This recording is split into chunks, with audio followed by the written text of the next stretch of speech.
መቆየቱ ተገቢ አይደለም። የሚያስጠጓት ሙስሊም እህቶች ካሉ ወደ እነሱ ተጠግታ ዲኗን ይዛ መሸሽ ነው። ይህን ነው ቁርአንም ሆነ ሐዲሶች የሚያመላክቱት። ገስት ላይ የገባ ሰው ወላሂ አያሳየኝም። ኡስታዝ ወሂድ የገባ መሰለኝ ኮሜንት ላይ እንደማየው። አሰላሙ አለይኩም ወረሕመቱላሂ ወበረካቱ።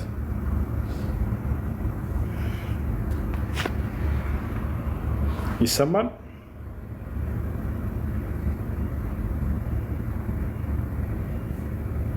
ይሰማቸዋል?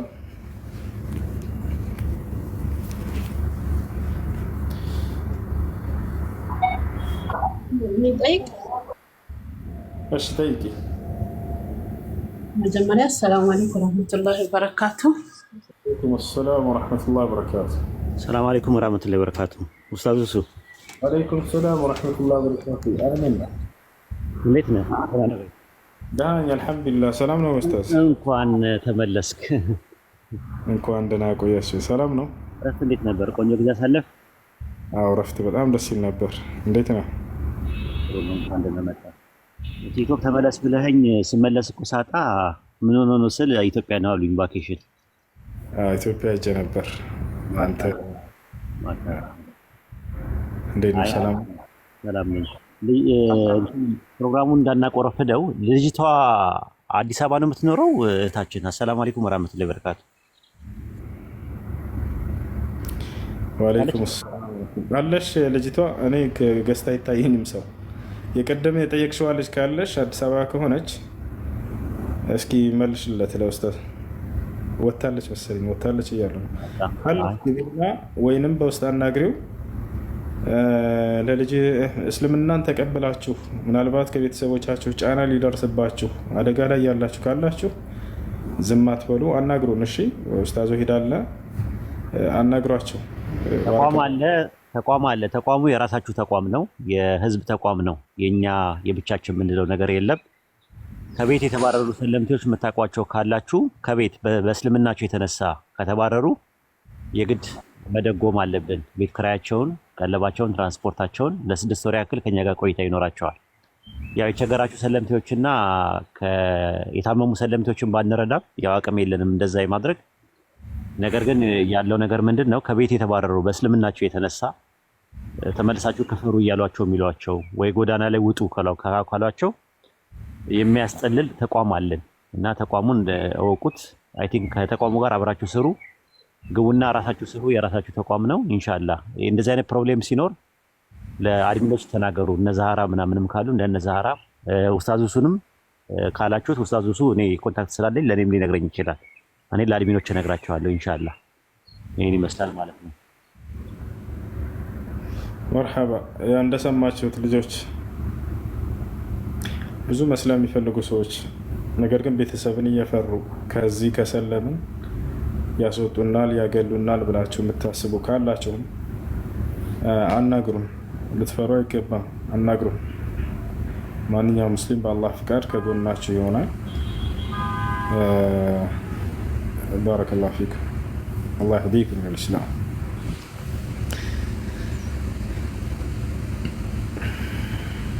መቀጠል ትችላላችሁ። የነበራችን ፕሮግራም ክርስቲያኖች ካሉ ነው እንጂ አላወራም። እሺ ፈተዋ ነገር ከተኛ አይደለም። ጥያቄ ያላችሁ መግባት ትችላላችሁ። ክርስቲያኖችም ካላችሁ ጥያቄ ያለው መግባት ጠይቅ። እሱዬ ቦታ ልቀቅላችሁ አይደል?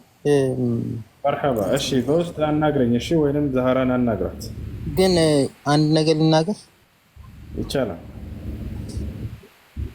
አሁን ከዚህ አንተ ጋር ከመምጣት በፊት አሲያ ቤት ነበርኩኝ ለምሳሌ ማለት ነው። አዎ እና እዛ ጋር እኔ ተናግሬያለሁ ያለብኝ ችግር። በቃ ወደዛ እየሄድኩ ነው። ወላሂ አዘጋጅቻለሁ፣ ጨርሻለሁ ሁሉን ነገር ራሴን ላጠፋ ማለት ነው። እሺ ሁሉን ጨርሻለሁ ወላሂ ነው እምልህ ማለት ነው። እና ብዙ ነገሮች አሉ አሁን ነገ ደረሱ። አውሮፓ ነው የምትኖረው። ለልጆች የሚረዳው ነገር አለ፣ ከደሞዝ የሚቆረጥ ገንዘቦች አሉ ምናምን። እናቴን እረዳለሁ፣ ቤተሰቦቼን እረዳለሁ፣ ወንድም እህቶች አሉ እዚህ ጋር ያ ነገር ተስፋ ያስቆርጣል። አንዳንዴ ገብቶሃል። የአውሮፓ ህይወት እንደምታውቁት እንደቀላል ማየት የለባችሁ። ልጅ ካለ አስከፊ ነው እና እዛ ጋር ጽፍ ያለው እኔ በሌላ ጉዳይ የምታወቅ ልጅ ነኝ። መብሩክ አሁን እሷ የዛች ልጅ 14 ዓመት የታሰረች ልጅ የደረሰች ብዬ በጠየቁበት ሰዓት ላይ ነው እንደዚህ አይነት ውርጅብኝ የሚወርድብኝ። አሁን እንዳለኝ እንዳረኩት አንጻር ለሷ እዚህ ጋር ምን አረኩላት አይደለም እኮ ግን እንዳረኩ አንድ ብርም ለምን አልሰጥም? የደረሰች እቺ ልጅ አልኩኝ። አሁን ይሄ ነገር ከተዋጣ ከተሰባሰበላት አሁን 2 ዓመት 3 ዓመት አለፈው ሚኒመም እንኳን ብናየው ማለት ነው። የት ናት እቺ ልጅ ያለችው? ኖሮኝ አይደለም የሰጠዋት ለሷ 100,000 ብር ሳስገባላት ኖሮኝ አይደለም ከምበላው ቀንሺ እናቴ ላይ ከምልክላት ቀንሺ የሰጠዋት ብር የት ገባ ነው ያልኩት። ሌላ ምንም አጀ የለኝም። አሁን ተስፋ ቆርጬ ባለውበት ሰዓት ላይ እንደዚህ አይነት ሲቹዌሽን ላይ ያለሁት ያሲያ ጋር ቴክስት አደረግላት ላይቭ ነው ያለችው። አሁን ቀና ብለውም አላዩኝም ሁሉም ብዙ። ይሄ ነው ወንድምነት።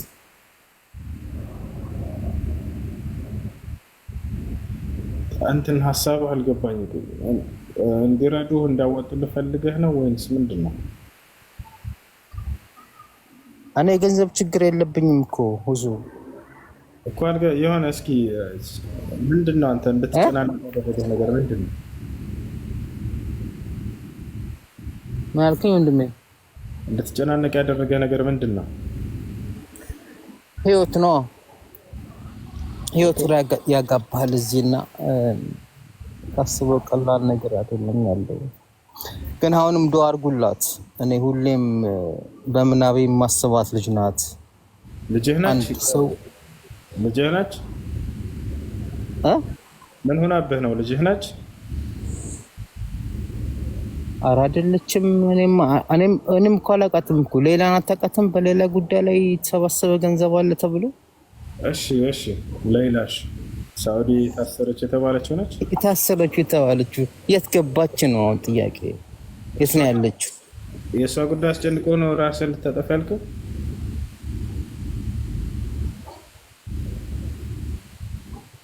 እሱ የእሷ አይደለም ችግር። የእሷ ጉዳይ ሳይሆን ትልቁ ጥያቄ የእሷም ነገር ነው እና በራሴ ላይም የሆነ ነገር አለብኝ የሚያስጨንቅ ነገሮች። ግን አልሐምዱሊላህ አሁን አንዳንድ እዚህ ጋር እኮ ወንድምና እህትን ማግኘት ቀላል ነገር እንዳይመስል አለው የሚልህ በቃ ይህን ነገር አይሆንም አይበጅህም የሚባል ነገር አለ። ብቻ አላህ እድሜን ያርዝመው። ባሰለምካችሁ ቁጥር አንተ የምትፈልገውን ነገር ረሱል ከሳቸው ጎን አላህ እንዲያደርግ ነው ለምዶም ማድረግልህ። መልካም ስራ እየሰራህ ነው፣ ሰዎችን እያሰለምክ ነው ወደ ቀጥተኛው መንገድ። ግን አሁን ያልኩ ነገር ሻሃዳ ሰው ይዞ መሞት ይችላል ወይ ነው ጥያቄ ነበረው። ደግሞ አይቻልም ብለሃል።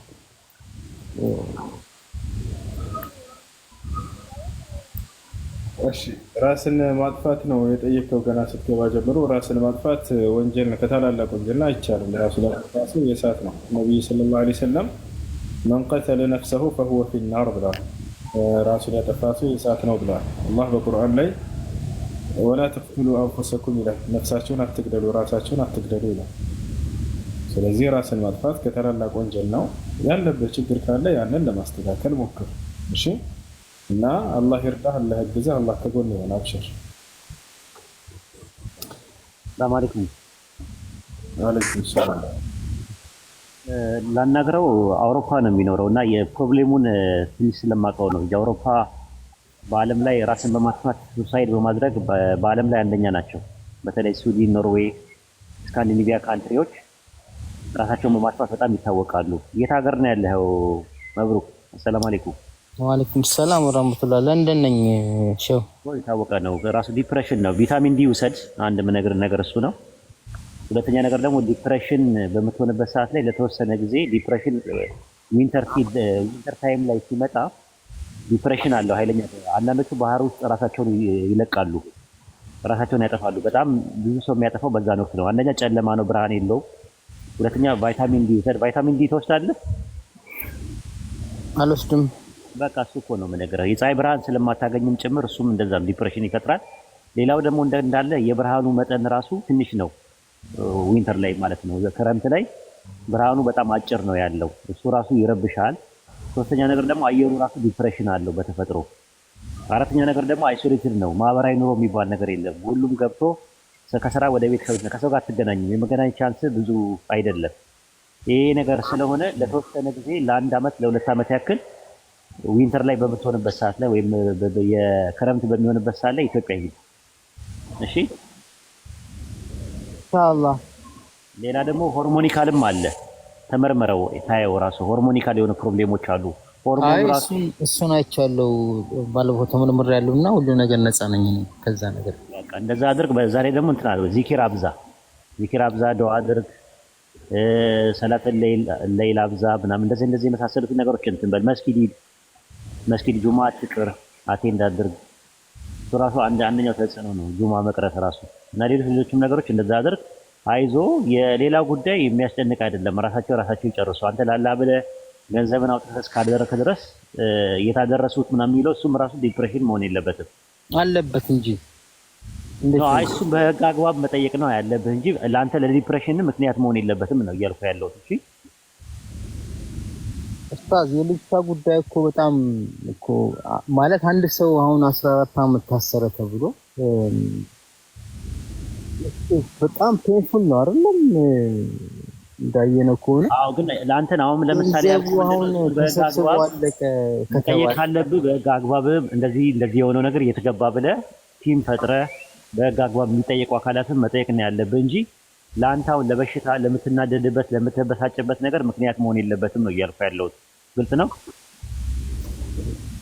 በነገራችን ላይ እኔ ፐብሊክ ላይ ላይክ እንደዚህ እንደ ፐብሊክ አይደለም የጠየቅኩት፣ እንደ ፓርላማ ሳይሆን ጠየቅኩት በራሴ መብት እንዳለኝ ሰው የልጅ ጉዳይ የሚመለከታቸውን ሰው አውቃለሁ፣ እነሱን ነው ያናገርኳቸው። በቃ እሱም ካተው ዳኮመንት አድርገው ኡስታዝን ስጠይቀው መጠየቅ ያለብህ በእንትኑ ደረጃ ራስን በማጥፋት ደረጃ አንድ ሰው ሻሃዳ ይዞ ራሱን ቢያጠፋ ያው የሳት ነው የሚሆነው ብለዋል ኡስታዝ ብለዋል። አይቻልም ብለዋል። በቃ ኡስታዝን ካቀጥሉ እኔ ልነግርህ የቻልኩት ምንድነው አውሮፓ ላይ ባለው ራስን ማጥፋት የሚለው ነገር በጣም የተለመደ ነገር ሆኗል። ያ የሆነበት ምክንያት ኢንቫይሮንመንታል ፋክተር አለው፣ ኮንዲሽናል ፋክተር አለው፣ ኮዛል ፋክተር አለው። እነሱን ነው የነገርኩህ። ጨርሻለሁ። አመሰግናለሁ።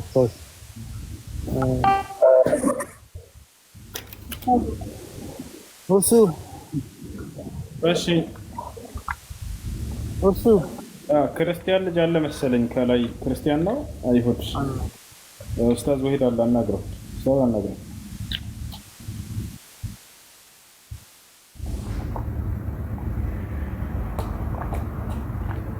እኔ ነው። ሰላም ብያለሁ። ሰላም። ሬሳችሁን አላየውም። በእርግጥ በምን ላይ እያወራችሁ እንዳላችሁ ይቅርታ። አይሁዳዊ ነው ወይስ ክርስቲያን ነው? ሰላም ብያለሁ ዳኒ። እኔ ወንጌል አማኝ ነኝ፣ ፕሮቴስታንት ማለት ነው። ኦኬ። የስላሴ አማኝ ነው? ኦኬ፣ ጥሩ። ስላሴ ማለት ሶስት አካላት አብ፣ ወልድ፣ መንፈስ ቅዱስ አንድ አምላክ በሶስት አካላት ተገለጠ ብላችሁ ናችሁ የምታምኑት? በትክክል። አንድ አምላክ በአብ ተገለጠ የሚል ጥቅስ ሲኖር ይሆን ባይብል ላይ? አሁን በሃይማኖት ዙሪያ ነው እያወራችሁ ያላችሁት ማለት ነው ወይስ? አንተም ወንጌል አማኝ ነህ ወይስ ያንተንም? ሙስሊም ነን። ጥያቄ ነው የጠየቅነህ። ቤቱ የኮምፓራቲቭ ሪሊጅን ቦታ ነው ቦታው።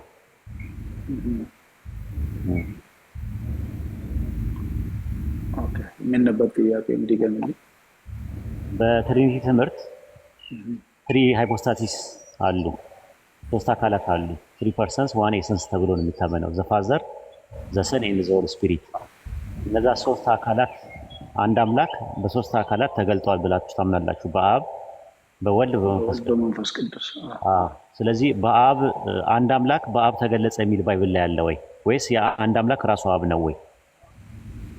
የስ ራሱ አብ ነው አንድ አምላክ። ስለዚህ አንድ አምላክ በአብ አልተገለጠም ማለት ነው።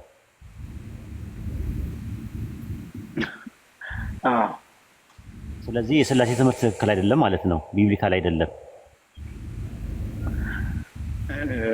አጠያያቂ እንደ ኦንሊ ጂሰሶች ናቸው። አንተ ደግሞ እየጠየቅኩ ሙስሊም ነኝ አልክ።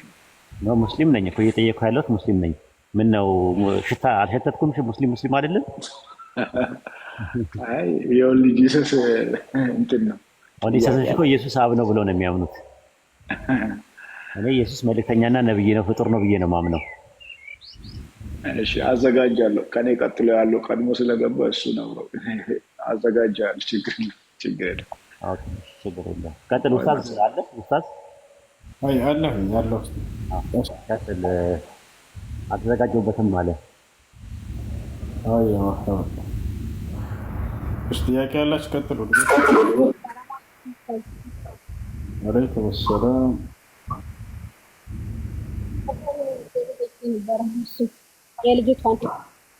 ምን አልሽ? የልጅቷን ጥያቄ ደግሞ የቅድሟ ልጅ ነሽ እንዴ? ኦኬ ኡስታዝ አናግራት። የቀደመዋ ልጅ ነች። እሱንም ተቀብላ ያለች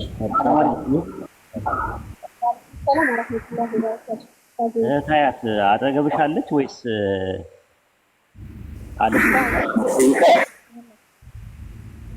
አለች አጠገብሽ? የለችም። በቃ የት ነው ያለችው? አዲስ አበባ ነው? ከአዲስ አበባ ውጪ ነው ያለችው? አዎ አዲስ አበባ ነው። አዲስ አበባ ነው እንዴ? በጣም ለስማ ቀላል ነገር ነው። ስለዚህ ምን ታደርጊያለሽ መሰለሽ? እስቲ አድሚኖች አላችሁ፣ የኛ ልጆች የተቋሙ አባላት አላችሁ፣ ከስር አንዳንድ ጻፉልኝ።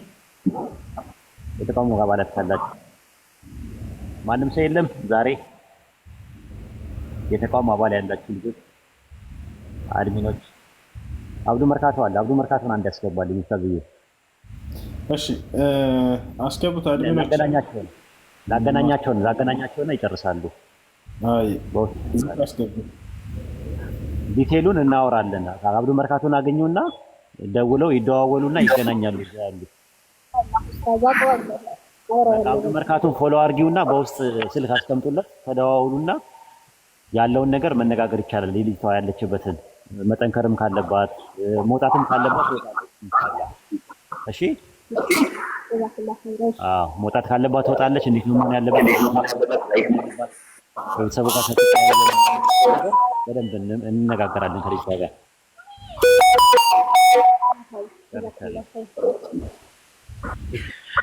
አሰላሙ አለይኩም ወረህመቱላሂ ወበረካቱ።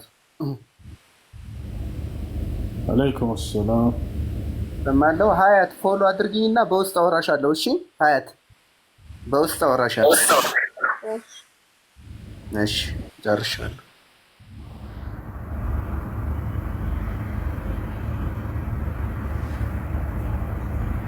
እሺ ብሩክ ሚተናሳ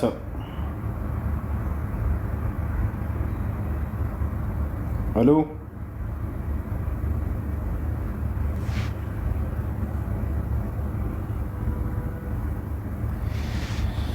ብሩክ ወጣል።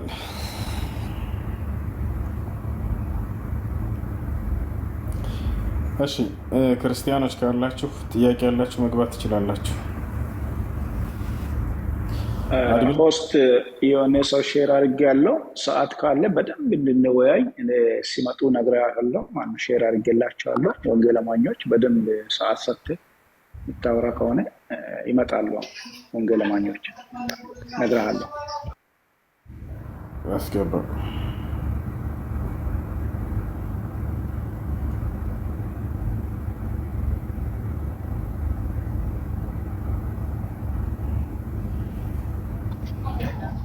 እሱ ሰላም አለይኩም። ወአለይኩም ሰላም ወራህመቱላህ።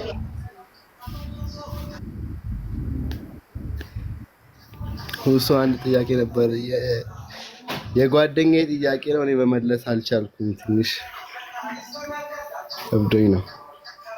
እሺ እንዲህ ከመጽሐፍና ቅዱስና ቁርአን እየተወያየን እያለ ከቁርአን ከአላህ መላኩን በሌላ መጽሐፍ በምን ታረጋግጥልኛለህ አለኝ።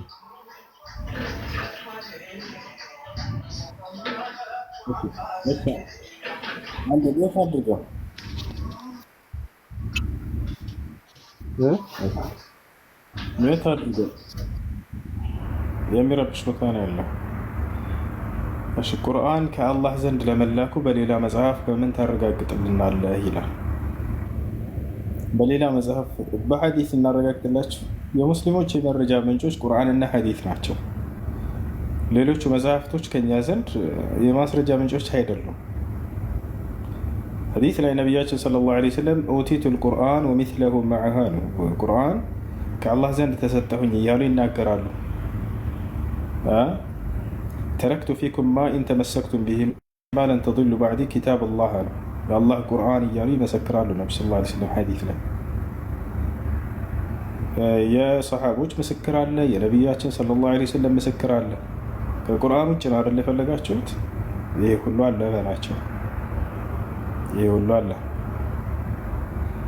ከባይብል ውጭ። ባይብል የአምላክ ቃል ለመሆኑ ማስረጃ አላቸው ወይ ብላ ጠይቃቸው። በዚህ አንጻር ከየትም ሊያመጡ አይችሉም። ይሄ ነው። ለማንኛውም ከቁርአን ውጭ ከሆነ ያሉት ሐዲስ ነው ሌላኛው ምስክራቸው። ሐዲስ አለ፣ ሐዲስ አልቁድሲ አለ፣ ከላሙ ሰሓባ፣ የእነዚህ ሁሉ ምስክር አለ። እነዚህ ናቸው እኛ ዘንድ ተቀባይነት ያላቸው። አልኢማም ኢብን አልቀይም ረሒመሁላህ ተዓላ አዲኑ ቃለ አላህ ወቃለ ረሱሉሁ ወቃለ ሰሓባ ይላል። የእስላም የመረጃ ምንጮች ማለት ሃይማኖት ማለት አላህ እንዲህ አለ፣ መልእክተኛው እንዲህ አሉ፣ ሰሓቦች እንዲህ አሉ ነው። ስለዚህ ስለ አላህ ቃል የሚመሰክረው ሌላኛው የነቢዩ ሰለላሁ ዐለይሂ ወሰለም ምስክርና የሰሓቦች ምስክር ነው። እሱ ነው እኛ ዘንድ ተቀባይነት ያለው። እሺ ኡስታዝ ወይ የምትጨምርለት ካለ ጨምርለት። አይ ተመሳሳይ ስታንዳርድ እኮ ማድረግ ይቻላል። ለምሳሌ ትንቢተ አብዲዩ ምዕራፍ 1 ቁጥር 1 ላይ ነብዩ አብዲዩ ሊባል ነብይ እንደነበረ ይናገራል ባይብል። ስለዚህ አሁን ጥያቄ የምጠይቀው ገልብጠት ጠይቃቸዋለሁ። ነብዩ አብዲዩ ነብይ ስለመሆኑ ማስረጃው ምንድን ነው? ነብይ ስለመሆኑ ከነብዩ አብዱ በፊት የነበረ ሰው ወይም ደግሞ ነብዩ አብዱ በነበረበት ሰዓትና ወይም ደግሞ ነብዩ አብዲዩ ካለፈ በኋላ ነብይ ስለመሆኑ ማስረጃው ምንድን ነው ብለህ ጠይቃቸው። ምንም መልስ የለም። ነብይ ስለመሆኑ የሰራው ታምር ምንድን ነው? የተናገረው ትንቢት ምንድን ነው? ስለ ነብዩ አብዲሁ ከሱ በፊት የመሰከረለት ምስክርነት ማን አለ? ነብይ መሆኑን በምንድን ነው የማውቀው? ቀለል ያለ ጥያቄ ማለት ነው። ረሱል ሰለላሁ ዐለይሂ ወሰለም ነብይ ስለመሆናቸው አንደኛ የአላህ ምስክርነት አለ፣ ሁለተኛ የጅብሪል ምስክርነት አለ፣ ሶስተኛ የሰሃባዎች ጅብሪልን ረሱል ሰለላሁ ዐለይሂ ወሰለምን ሲያናገራቸው እንደነበረ ምስክር አለ። ኡማ አለ አጠቃላይ ማለት ነው። በሰዎች ላይፍ ውስጥ ይዘ የመጣው የቁርአን ኢምፓክቲንግ አለ። ረሱል ሰለላሁ ዐለይሂ ወሰለም የተናገሯቸው ፕሮፌሲዎች አሉ። በቁርአን ውስጥ የተነገሩ የሩቅ ነገር ሚስጥሮች አሉ፣ ጋይብ የሆኑ ነገሮች አሉ። ወደ 7 ወደ 8 አካባቢ መድረስ ይቻላል። ነገር ግን ይሄ ጥያቄ ተገልብጦ ትንቢተ አብዲዩ ላይ ምዕራፍ 1 ቁጥር 1 ላይ ነብዩ አብዲዩ ነብይ ስለመሆኑ ማስረጃ ከአብዲዩ በፊትና እሱ በነበረበት ሰዓት እሱ ካለፈ በኋላ ምስክሩ ማን ነው? ማን ነብይ ስለመሆኑ ማን የተናገረው አለ? ኮንፈርሜሽን እንዲታል ከሌለ የለም ነብይ አይደለም ማለት ነው አብዲዩ። በእናንተ እምነት እንደ ጥያቄ መጠየቅ ትችላለህ። ግልጽ ነው?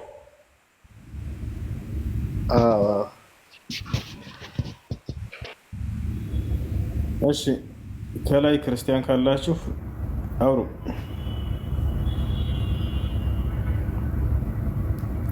ይሰማቸዋል? አሎ ሳውዲ ናሚ አቤት። ሰላም ነው? እንዴት ነህ? ሰላም ነው። እሱ ደህና ነኝ አለ አልሐምዱሊላህ። እሺ ሰላም ነው። አለን አለን አልሐምዱሊላህ።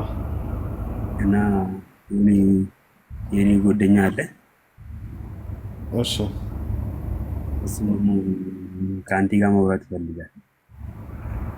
አይ እሺ አንድ 2 ደቂቃ ስጠኝና እየመጣ ነው። ይቻላል። እሺ ከታች ያለው ይሰማል?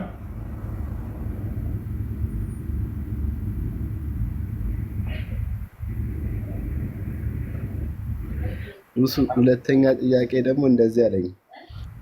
እሺ ሃይማኖቱ ጆባዊ ዊትነስ ነው።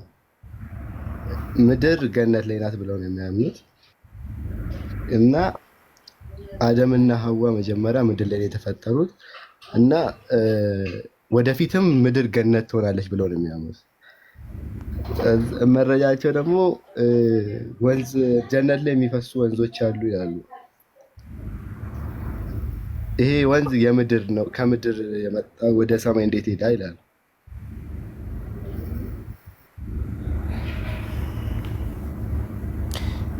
በጀነት ያለና በዚህ ያለ የስም መመሳሰል እንጂ የምንነቱ መመሳሰል አይደለም። አይመሳሰልም። እሱ ማር አለ ስለተባለ በምድር ላይ ማር አለ፣ በሰማይ ማር አለ። ስለዚህ ምድር ላይ ነው ጀነት ማለት አያስኬድም። እንደዚህ በስም ነው የሚመሳሰለው። ልክ እንዲሁ ነቢያችን ሰለላሁ ዐለይሂ ወሰለም አላህ ሱብሓነሁ ወተዓላ ከዛሊክ ልክ እንዲሁ በቁርአን ላይ የስም መመሳሰል ብቻ እንደሆነ ተነግሯል። ወለሁም ወኡቱ ቢሂ ሙተሻቢሃን ይላል በሱረቱል በቀራ ላይ አላህ ሱብሓነሁ ወተዓላ ስለ ጀነት ጸጋ ሲናገር ከእርሱም ጋር የሚመሳሰልን ጸጋ ተሰጥቶ ይላል። በስም ነው የሚመሳሰለው። ያ መመሳሰል በስም ነው። ስለዚህ በምድር ላይ ያለ ነገር አይደለም። ያ በፍጹም በጀነትና በምድር ያለው የሚገናኝ አይደለም። የሆነ ነገር ምድር ላይ ያለ የሚመስል ነገር አለ ማለት እዚያ ላይ የስም መመሳሰል ብቻ እንደሆነ ነው ልትይዙት የሚገባ። እሱ ነው ነቢያችን ሰለላሁ ዐለይሂ ወሰለም ሐዲስ ላይ ሲናገሩ ምን አሉ?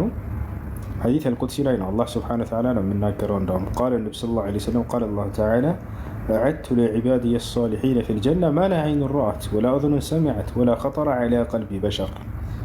አላህ ምን አለ? ሐዲስ አልቁድሲ ላይ ለደጋግ ባሮቼ በጀነት ውስጥ ጸጋን አዘጋጅቼላቸዋለሁ። ማንም አይን ያላየችው፣ አይን አይታው የማታውቀው፣ ጆሮ ሰምታው የማታውቀው፣ በሰው ልጅ ልብ ላይ ውል ብሎ የማያውቅ። አያችሁ፣ የጀነት ጸጋ በሰው ልጅ ልብ ላይ ውል ብሎ አያውቅም። አስባችሁት? ከዚያ ውጭ ነው ያ እና በአይንም ታይቶ አይታወቅም፣ በጆሮም ተሰምቶ አይታወቅም። እንደዚህ ከተባለ በምድር ላይ ያየኸውና የሰማኸውን ነገር ማመሳሰል አይቻልም ማለት ነው። ይሄ ነው። ሌላው ጀነት በሰማይ እንደሆነች በግልጽ ተነግሯል። ያ ነው።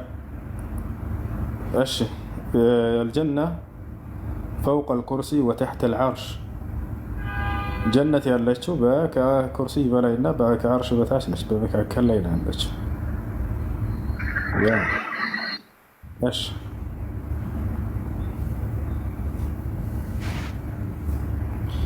የምትጨምሩለት ካለ ጨምሩለት።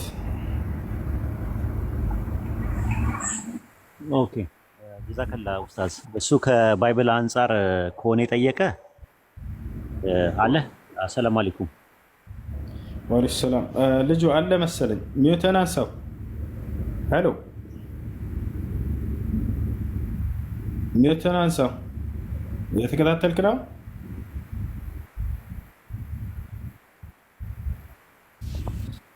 አለ ልጁ ወጥቶ ነው እንዴ? ምናልባት ወጥቶ ነው። እስኪ አለ መሰለኝ። ሚውተን አንስተዋል። ልጁ አለ ወጥቷል። አስገቡት እና ልበለት ከምን አንጻር እንደጠየቀው ጠይቀውና መልስ መስጠት ይቻላል። ከባይብልም አንጻር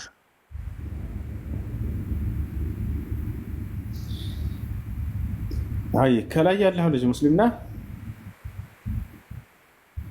ሰላም በእናንተ ላይ ይሁን። እንዴት ናችሁ? ሰላም። ሄሎ፣ አይሰማም? ይሰማል፣ ይሰማል። ቀጥል። አንድ 3 ጥያቄ ነበሩኝ መጠየቅ መፈልጋቸው። እሺ በመጽሐፍ ቅዱስ ላይ እኔና አብ አንድ ነን ሲል ምንም በማስመልከት ነው የሚለውን እስኪ ከእናንተ አብራሩልኝ። ኡስታዝ መልስ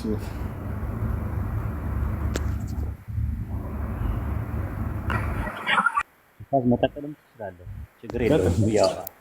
ኢንሻአላህ እሺ ከፈቀድክልኝ ዮሐንስ ወንጌል ምዕራፍ 10 ቁጥር 30 ላይ እኔና አብ አንድ ነን የሚለው የዓላማ አንድነትን ነው የሚያሳየው። ለምን እኔ እና አብ አንድ ነኝ አላለ? ብዙ ሰዎች ዮሐንስ ወንጌል ምዕራፍ 10 ቁጥር 30 ላይ ያለውን ጥቅስ ለኢየሱስ ክርስቶስ አብ ስለመሆኑ ኦሌሰሶች የሥላሴ አማንያን ደግሞ ለአምላክነቱ ይጠቀሙበታል። ይሄ ጥቅስ ግን ጭራሹኑ ኢየሱስን ከአንዱ አምላክ ይለየዋል። ለምን እኔ አለ ኤጎ እኔ የሚል አይደንቲቲ አለ እና ኮምፓራቲቭ ኮንጃክሽን ይጠቀማል እና ብሎ አብ አንድ ነኝ አይደለም የሚለው ነን አንድ ነን። ስለዚህ በምንድን ነው አንድ የሆኑት? በአካል እንዳንን ነን የሚል ነገር አለው እና የሚል ነገር አለው። በምንነት እንዳንል አብና ወልድ በምንነት ይለያያሉ። ዮሐንስ ወንጌል ምዕራፍ 5 ቁጥር 26 ላይ አብ በራሱ ሕይወት እንዳለው ለወልድም በራሱ ሕይወት እንዲኖረው ሰጥቶታልና አለ። አብ ሕይወትን ለወልድ ከሰጠው ወልድ ደግሞ ሕይወትን ተቀባይ ከሆነና በባዶነት የሚቀደም ከሆነ መነሻና ጅማሮ ካለው አብና ወልድ በምንነት አንድ ሊሆኑ አይችሉም። ታዲያ በምንድን ነው አንድ የሆኑት ብለን ስንል ዮሐንስ ወንጌል ምዕራፍ 17 ቁጥር 10 እና 11 ላይ እኔና አንተ አንድ እንደሆንን አንድ የሆኑ ዘንድ አለ። ሐዋርያቶቹ አንድ ይሆናሉ አለ።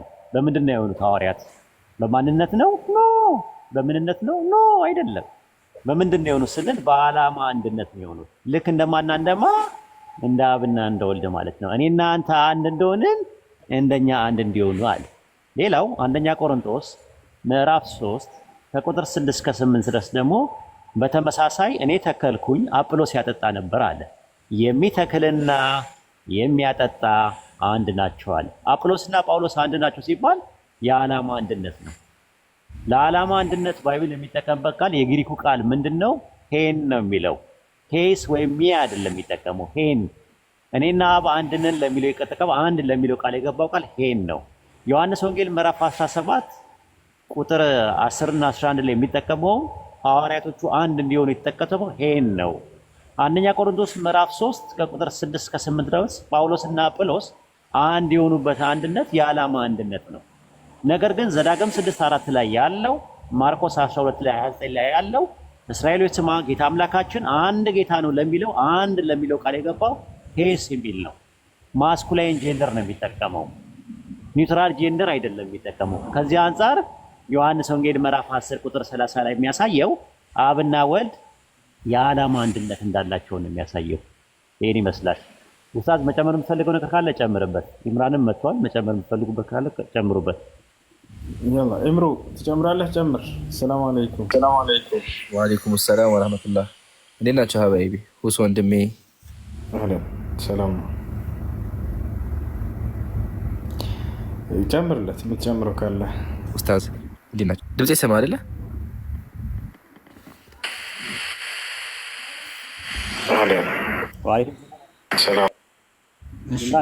ቃል ስጋ ሆነ ይላል አይደለ? እንትኑ ላይ መጽሐፉ ላይ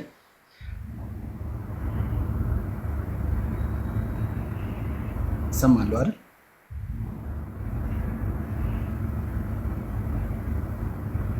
ሄሎ ይሰማችኋል?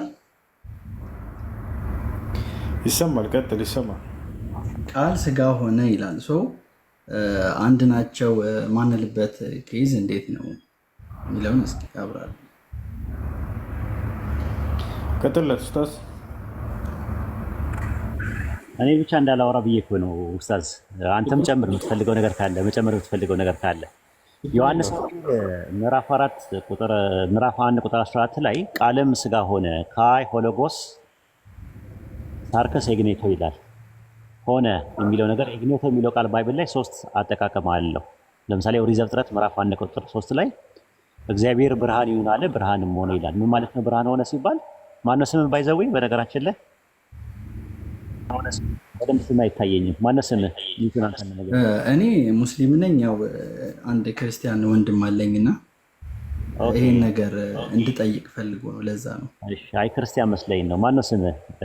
ለመግባባት የኔ ስም ካሊድ ነው። የኔ ስም ካሊድ። እሺ ካሊድዬ፣ ዘፍጥረት 1:3 ላይ እግዚአብሔር ብርሃን ይሁን አለ፣ ብርሃንም ሆነ ይላል። ሆነ ማለት እዚህ ጋር ተፈጠረ ማለት ነው። አንድ አጠቃቀሙን ልንገርህ፣ ሆነ ማለት። ሁለተኛው አጠቃቀም ደግሞ ሆነ የሚለው ቃል በባይብል ውስጥ ተቀየረ፣ ተለወጠ በሚል ይመጣል። ኦሪት ዘጸአት ምዕራፍ 4 ላይ ስትመለከተው የሙሴ በትር እባብ ሆነ ይላል። ወይም ደግሞ የዮሐንስ ወንጌል ምዕራፍ 2 ቁጥር 4 ላይ ውሃው ወይን ጠጅ ሆነ ይላል። ዛት ሚንስ ውሃውነቱን ትቶ ወደ ወይን ጠጅ ተቀየረ ማለት ነው። ሶስተኛ ሆነ የሚለው ሁለተኛ ነገሥት ምዕራፍ 15 ቁጥር 12 ላይ በኢዩ ተነግሮ የነበረው የአምላክ ቃል ሆነ ይላል። ዛት ሚንስ ሆነ ማለት ተፈጸመ ማለት ነው። አሁን ከሶስቱ የትኛው አማራጭ ነው ወይ ብለን ቃልም ስጋ ሆነ ማለት ቃል ተፈጠረ ማለት ነው ወይ ስንል አይደለም። ቃል ስጋ ሆነ ማለት ቃል ወደ ስጋነት ተለወጠ ማለት ነው ወይ ስንል አይደለም። የትኛውን ነው አማራጭ ሲባል ቃልም ስጋ ሆነ ማለት በአብርሃም በይስሐቅ በያዕቆብ ተነግሮ የነበረው የተስፋ ቃል ድንግል ማርያም ማኅፀን ውስጥ ተፈጸመ ማለት ነው ትርጉሙ። ለምን? ኦሪት ዘፍጥረት ምዕራፍ 22 ቁጥር 18 ላይ የምድር አሕዛብ ሁሉ በዘር ይባረካሉ ቃሌን ሰምተሃልና አለው ለአብርሃም። ቃሌን ሎጎስን ሰምተሃል፣ ቃሌን ሰምተሃልና አለ።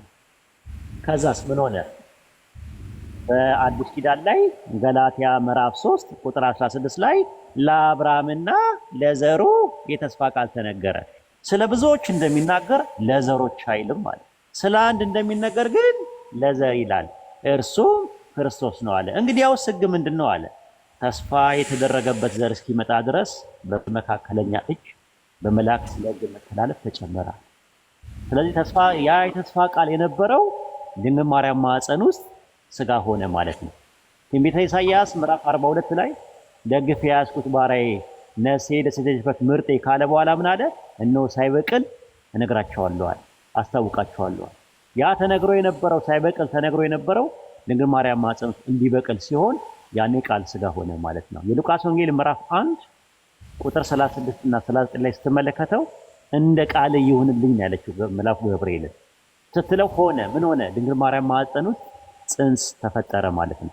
ያለ አባት ያለ ዘር አብሲ ያለ ወንድ ዘር ድንግል ማርያም ማኅፀን ውስጥ በመንፈስ ቅዱስ አሰራር ተጸነሰ ማለት ነው። የማኅፀኗ ፍሬ ያለ ስፐርም ሴል እንቁላሉ እንዲፈጠር አደረገ ማለት ነው ፈጣሪ።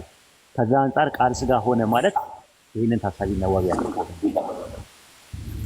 ዮሐንስ 1:1 ላይ ያለውን እንዳለ ሙሉ በሙሉ ያብራራዋል። ይሄ ማለት ነው እኔ ያልከኝ 17 ላይ መጀመሪያ ነው የጠየከኝ። አንዳንድ አልጠየከኝም። አንዳንድን ላብራራለህ? ኦኬ።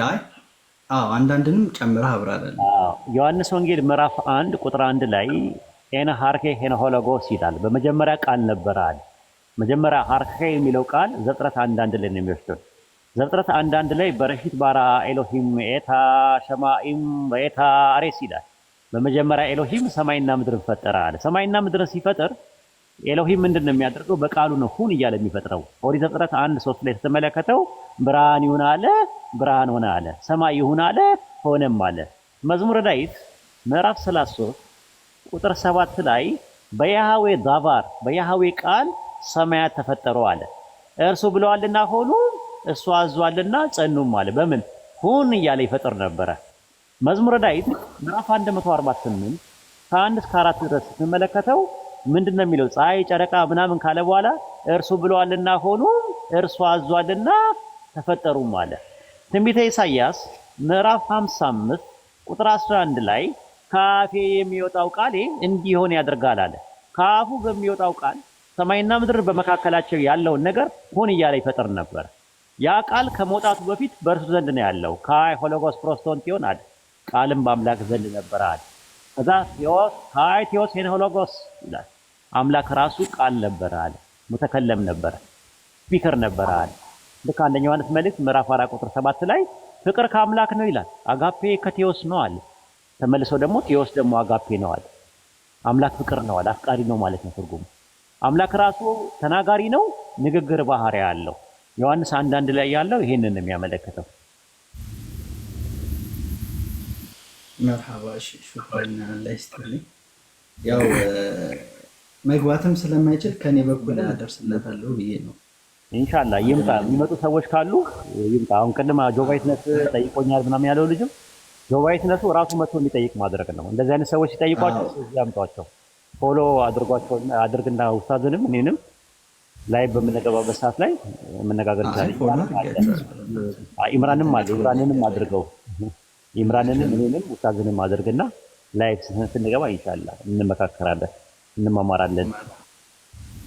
እሱ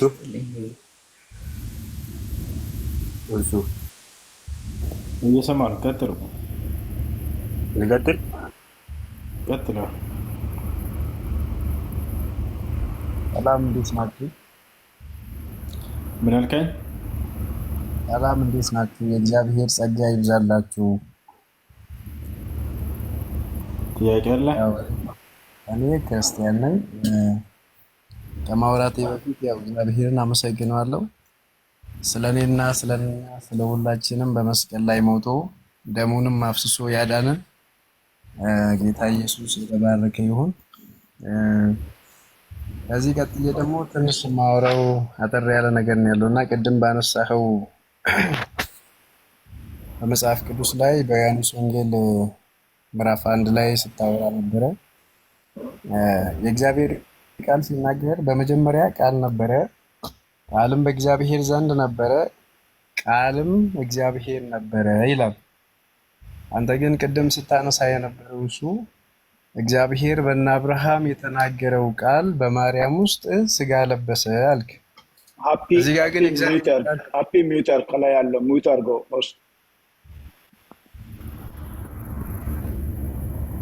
ሄሎ ይሰማል? አንተ ትሰማለህ? ከላይ ያለውን ሚውት አድርገው። የትኛው ነው? ስቱዲ ሄድ ቀጥል አንተ። ወይ አንዴ ወንድሙ ሳለ ኡስታዝ።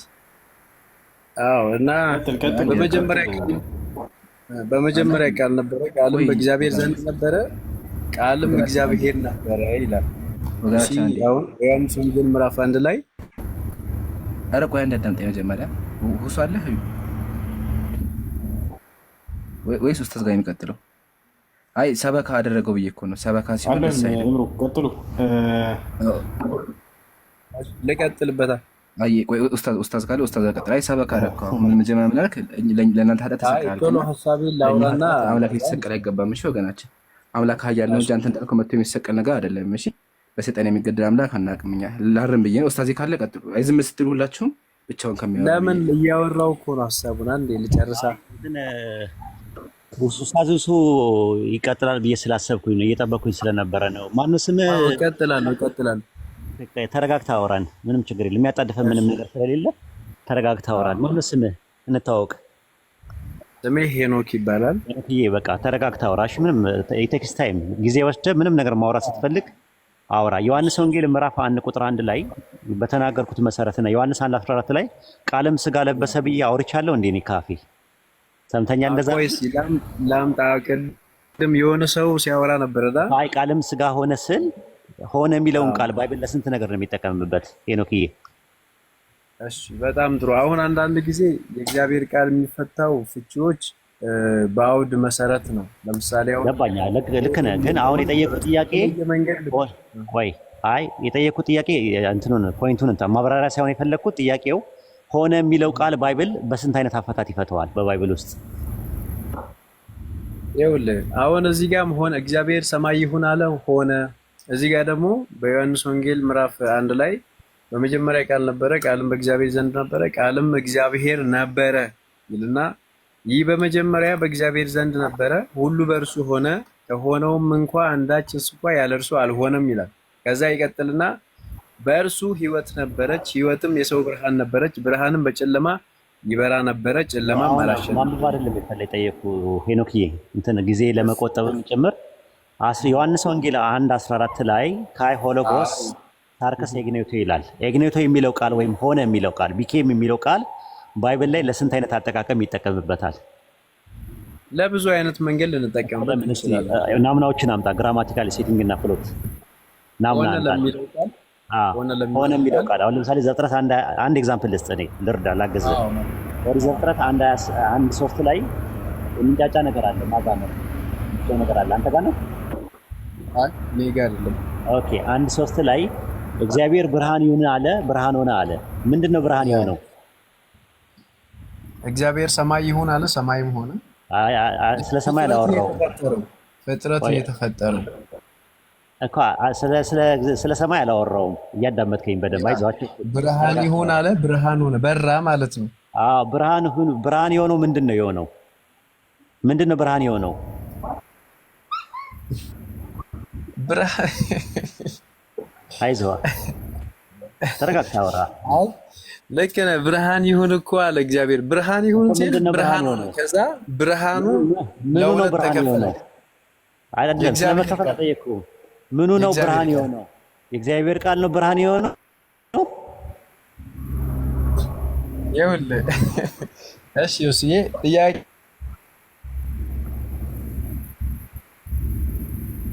ሄኖክ አለ ብርሃን ፀሐይ፣ ጨረቃ የሚባሉት ማለት ነው። ይሰማቸዋል? ይቆራረጥብኛል እኔ ጋር ሄኖክ እየተቆራረጥብኝ ነው። በደንብ ነው እየተሰማ ያለው። በደንብ ነው እየተሰማ። ትንሽ ሄኖክ ትንሽ ሂድበት እንዲገባ። ዳኒ ታች ሆነ አዳምጥ። መሀል ላይ እየገባ ነው። ታች ሆነ አዳምጥ። አድሚኖች ካላችሁ ዳኒ ታች እንዲገባ ሄኖክ ትንሽ ቤት ይገባሃል ለማለት ነው። ቀጥል። አስቀምጡት። ዳኒ ታች ወረድና ቁጭ በል ለጊዜው። አድሚኖች ካላችሁ ታች አስቀምጡት። እሺ ቀጥል ሄኖክ። ዘፍጥረት 1:3 ላይ እግዚአብሔር ብርሃን ይሁን አለ ሲል ሆነ ሲል ምንድነው ብርሃን የሆነው? እሺ እግዚአብሔር ብርሃን ይሁን አለ፣ ብርሃን ሆነ። ምንድነው ብርሃን የሆነው ነው የጠየኩህ። ብርሃን የሆነው ብርሃን ነው። እሺ ከዛ ጨረቃና ፀሐይ ነበረች።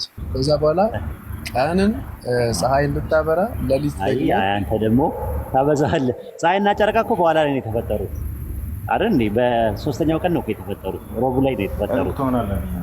እሺ ብርሃን ምን ሆነ እኮ? ብርሃን ምንድነው ብርሃን የሆነው ብዬ ስል ብርሃን ካለመኖር ወደ መኖር ነው የመጣው አይደል? ስለዚህ ሆነ ማለት ተፈጠረ ማለት ነው አይደል? ተነበር ባላ ዘጸአት ምዕራፍ 4 ላይ ደግሞ የሙሴ በትር እባብ ሆነ ይላል። ምን ማለት ነው ትርጉሙ? በትሯ ወደ እባብ ተቀየረች። ስለዚህ አሁን ቃል ስጋ ሆነ ሲባል የትኛውን ነው የሚሆነው? ከሁለት አንዱ። እሺ ስለ ቃል ስንመጣ እንደዚህ ነው። ሬማና ሎጎስ የሚባል አለ፣ ታውቀዋለህ? እሺ ሁለተኛ ደግሞ እዚህ ዮሐንስ ወንጌል ላይ እያወራ ያለው ቃልም ስጋ ሆነ ይላል፣ ጸጋንና እውነትንም ተሞልቶ በእኛ አደረ ይላል። ከዛ አንድ ልጁም ከአባቱ ዘንድ እንዳለው ክብር የሆነው ሬማና ሎጎስ ልዩነታቸውን አልነገርከኝም። ሬማና ሎጎስ ልዩነት የተገለጠውና በመጽሐፍ ቅዱስ አቅጣጫ ማለት ተጽፎ ያለው የእግዚአብሔር ቃልና ሌላው ደግሞ ሬማ የሚባለው እግዚአብሔር በቃል ውስጥ የሚገልጽልህ የቃሉ መገለጥ ማለት ነው። ኦኬ ማለት የቃሉ መገለጥ ሎጎስ አይባልም እንዴ? በባይብል ውስጥ ይባላል። ኦኬ ስለዚህ ኢንተርቼንጅ ነው እንጂ ሆነ የሚጠቀመው ልዩነት የላቸውም በግሪክ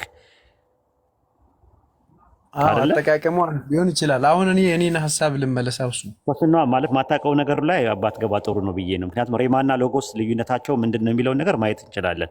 እኔ የጠየኩት ጥያቄ በባይብል ውስጥ ሆነ የሚለው ቃል ለሶስት አይነት አገልግሎት ይውላል። ለወደፊቱ ትምህርት ይሁን። አንደኛ የመጀመሪያው ዘፍጥረት 1:3 ላይ እግዚአብሔር ብርሃን ይሁን አለ፣ ብርሃን ሆነ ይላል። ሁለተኛው ሆነ የሚለው ቃል ተለወጠ የሚል አለ። ዘጸአት ምዕራፍ 4 ቁጥር 7 ላይ ታገኘዋለህ። ሶስተኛውና የመጨረሻው ደግሞ ሆነ ማለት ተፈጸመ በሚል ይመጣል በባይብል ውስጥ። ሁለተኛ ነገሥት ምዕራፍ 15 ቁጥር 12 ላይ ታገኘዋል። ለዩ ልጆች እስከ 4 ድረስ በእስራኤል ዙፋን ላይ ይቀመጣሉ ተብሎ የተነገረው የአምላክ ቃል ሆነ ይላል። ምን ሆነ? የአምላክ ቃል ሆነ ማለት ምን ማለት ነው? ትርጉሙ ተፈጸመ ማለት ነው። ተፈጸመ ማለት ነው። ስለዚህ አሁን ያስኩት ምንድን ነው? ቆይ አንዴ ልጨርስ፣ የጉንጬ ልጨርስ። ዮሐንስ ወንጌል ምዕራፍ 1 ቁጥር 14 ላይ ዘፍጥረት 22:18 ላይ ምን አለው? የምድር አሕዛብ ሁሉ በዘር ይባረካሉ አለው። ለአብርሃም ቃል ሲገባለት አይደለ? ምንን ሰምተሃል አለው? ምንን ሰምተሃል አለው? ቃሌን ሰምተሃል። ሎጎስን ሰማ ማለት ነው። ስለዚህ ያ ቃል ምን አደረገ? ገላትያ 3:16 ላይ ለአብርሃምና ለዘሩ የተስፋ ቃል ተነገረ። ስለ ብዙዎች እንደሚናገር ለዘሮች አይልም፣ ስለ አንድ እንደሚናገር ለዘር ይላል። እሱም ክርስቶስ ኢየሱስ ነው ብሎ ነው ያስቀመጠው። ስለዚህ ያ ዘር ድንግል ማርያም ማዕፀን ውስጥ የድንግል ማርያም ማዕፀን ውስጥ የነበረው እንቁላል የማዕፀኗ ፍሬ ሲፈጠር ድንግል ማርያም ማዕፀን ውስጥ ሲፈጠር ያኔ ቃል ስጋ ሆነ ማለት ነው። ሌላ ማብራሪያ ካለው ትነግረኛለህ። 14ን አንድ 14 እኔ ደግሞ ላውራሽ የእግዚአብሔር ቃል ደግሞ ማለት ቃል እንትን ሲል ሲብራራ አንዳንድ ጊዜ አውድ የሚባል ነገር አለ። መልእክቱ እርስ በርስ ስለሚያዝ አሁን ከላይ በመጀመሪያ ቃል ነበረ፣ ቃልም በእግዚአብሔር ዘንድ ነበረ ብሎ ካለ በኋላ ይህ በመጀመሪያ እግዚአብሔር ነበረ ይላል። ራሱ ቃሉ እግዚአብሔር ነበረ ይልህና 14 ላይ ስለዚህ ይሄ እግዚአብሔር የነበረው በዘላለም ውስጥ የነበረ መለኮት የሆነው እግዚአብሔር ወልድ አሁን ስናመጣው ቃልም ስጋ ሆነ። የትኛው ያኔ እግዚአብሔር የነበረው እግዚአብሔር ወልድ እሱ አሁን ጊዜው ሲፈጸም እግዚአብሔር ለሰው ልጅ የመዳኛ መንገድ ዘርግቶ ነበረ። እግዚአብሔር ለሔዋን ማለት በዘርህና በዘሯ መካከል ጠላትነትን አደርጋለሁ ብሎ ተናግሮ ነበረ። እግዚአብሔር ይሄ ቃል የሚፈጸምበት ጊዜ አሁን ነው። ስለዚህ እባቡን የሚቀጠቅጥ ከእግዚአብሔር መንግስት የወጡትን የእግዚአብሔር ልጆች ወደ እግዚአብሔር መንግስት የሚመልስ ጊዜው ስለደረሰ እግዚአብሔር ወልድ ወደ ምድር መጥቶ ስጋ መልበሱን ነው እዚህ ጋር የሚያሳየው። ቃልም ስጋ ሆነ ጸጋንና እውነትንም ተሞልቶ በእኛ አደረ ይላል። ከዛ አንድ ልጁም ይላል ከአባቱ ዘንድ እንዳለው ክብር የሆነውን ክብር ምን አለ አየን ይላል። ስለዚህ እዚህ ጋር አሁን ያለው እሱ አሁን እዚህ ጋር ያለው የትንቢት መፈጸም አይደለም። እዛ ጋርማ የለውም። ከይቅርታ ጋር ማለት ያው ዊዝ ሪስፔክት ነው ማወራ ከይቅርታ ጋር ዮሐንስ ወንጌል ምዕራፍ 1 ቁጥር 14 ላይ ያለውን አልተነተንከውም። ቃልም ስጋ ሆነ ማለት ምን ማለት ነው? ቆይ እሱ ላውራበት። አንድ ብሎ ይቅርታ። እግዚአብሔር ወልድ የሚል ጥቅስ የለም። እግዚአብሔር ወልድ ስጋ ለበሰ የሚል ነገርም የለም ባይብል ላይ። እግዚአብሔር ወልድ የሚል ቃል የለም። እግዚአብሔር ወልድ ስጋ ለበሰ እያልክ ነው የምታወራው። ኤክሶጄሲስ እየሰራህ ነው። አሁን እየተጠቀምክ ያለው ሆሞሎቲክስ ነው፣ ሄርሜኔቲክስ አይደለም እየተጠቀምክ ያለው። ያ ትልቁ ስህተት ነው። ዮሐንስ ወንጌል ምዕራፍ 1 ቁጥር 14 ላይ ቃልም ምን ሆነ ይላል? ቃልም ስጋ ሆነ። በምንድን ነው የሆነው ስጋ? እሺ እቺን ላውራ። ቃልም ስጋ ሆነ ጸጋና እውነትንም ተሞልቶ በእኛ አደረ። አልጠየኩም። አንድ ልጁም ከአባቱ ዘንድ አልጠየኩም። ቃልም ስጋ ሆነ ጸጋና እውነትን ተሞልቶ በእኛ አደረ የሚለውን አልጠየኩም። የጠየቅኩ ቃልም ስጋ ሆነ ሲል ቃል ስጋ ሲሆን በምንድን ነው የሆነው?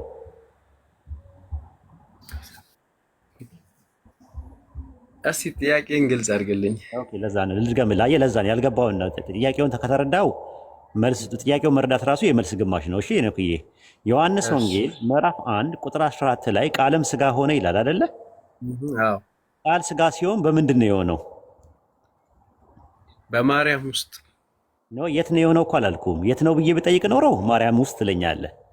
የጠየኩ ጥያቄ የት ነው የሆነው ሳይሆን በምንድን ነው የሆነው ነው ያልኩ የጠየኩት። ዮሐንስ ወንጌል ምዕራፍ 1 ቁጥር 14 ላይ በምንድን ነው የሆነው? በምንድን ነው በና ይለያያሉ። ፕሪፖዚሽን ያኛው እንትን ነው ኢንተሮጋቲቭ ነው፣ የኛው ፕሪፖዚሽን ነው። በምንድን ነው የሆነው? አሁን ጥያቄ መጣልኝ አሁን።